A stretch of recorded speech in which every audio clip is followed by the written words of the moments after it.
Lara's Gift by Annemarie O'Brien. Chapter 5, The Birth. The moment we stepped inside our home, the midwife faced the family icon and genuflected. She put her basket down by Mama, lifted her bed dress, and peeked at Mama's private parts. I couldn't bear to watch and shut my eyes.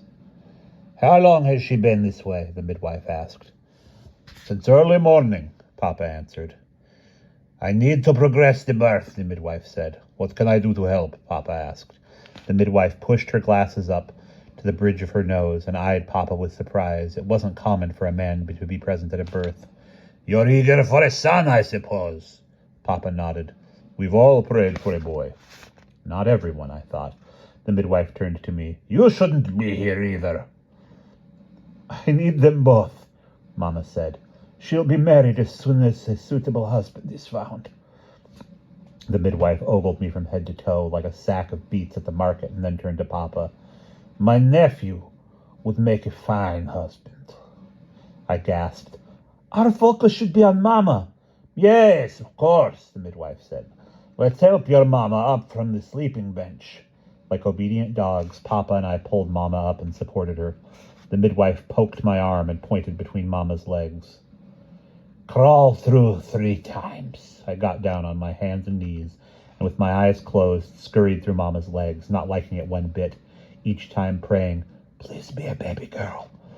I worried something might drop down on me, and even worse, what if the baby came out and landed on top of me?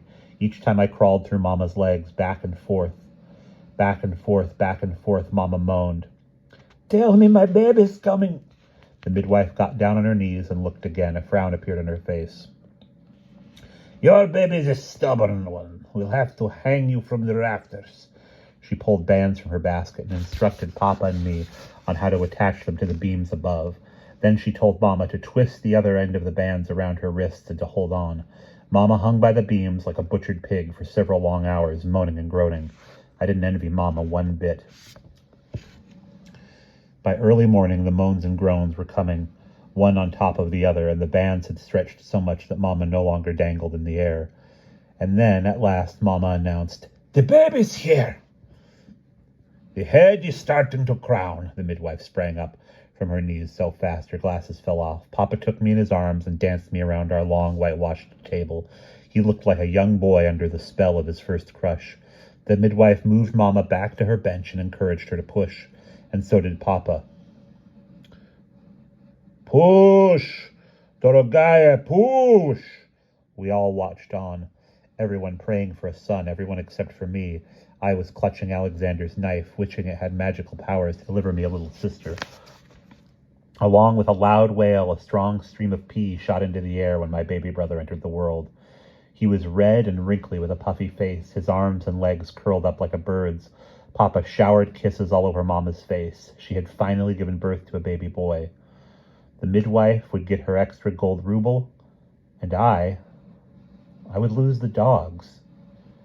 For a second, I couldn't breathe. I felt like a bell ringer turned deaf, a borzoi gone blind, a cook without a tongue, and a painter without hands, all jumbled together. A small part of me also felt shame not to share in the joy. For Mama's sake, I put on a cheery face. On the inside, I pushed back tears. The midwife took a small axe from her basket and cut the umbilical cord. She tied it off with some flax.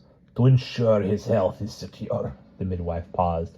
She took a deep breath and blew 3 times on the top of my brother's head. She blew 3 more times between his shoulder blades, and again 3 times on the soles of his feet before swaddling him and putting him in Mama's steady arms. Almost immediately, my brother stopped fussing and started to coo. Papa's face unleashed such delight that a mighty jealousy chomped at my heart. "Is he healthy?" Papa kept asking. "He'll grow into a strong boy," the midwife answered each time. With my brother in Mama's arms, Papa knelt down under the mother with child icon. "You've answered our prayers." Papa's words numbed me like frostbite. My brother wasn't even an hour old, and I already felt demoted from my position of firstborn in Papa's eyes. Tired of all the attention my brother was getting, I retreated outside and was greeted by the first snowfall. Czar stood up and shook off the flakes of snow that had gathered on his white coat. He arched his back in a long stretch and then nosed my hand. I bent down and kissed his head. We didn't get a little sister. Czar licked my cheeks and gave my ears little bites of affection. So happy was he to see me, I didn't tell him what having a little brother might mean. It would wrinkle his heart. Papa joined me outside. Your mama's excited to name your brother. Come inside. Mama looked down into her arms at my baby brother with such fondness. We shall name our son Bodan. He is our gift from God. Their gift from God? Why didn't they name me Bodana when I was born, I wondered. I glanced up at the icon. What happened to the little sister I had asked for? Papa put his arms around me. Your mama will need more help now that Bodan has come. Of course, Tayatia. There will be changes, he added. What kind of changes? The firm way in which he said it alarmed me. The first few months are critical for your brother. We think it best that Tsar stays in the kennel, Papa said. All right, I said. I don't mind sleeping in the stalls with him. Yet, Papa said. You'll need to be here to care for Bodan. I won't be able to watch him and make gowns for the countess. Mama added. What about the dogs? I asked.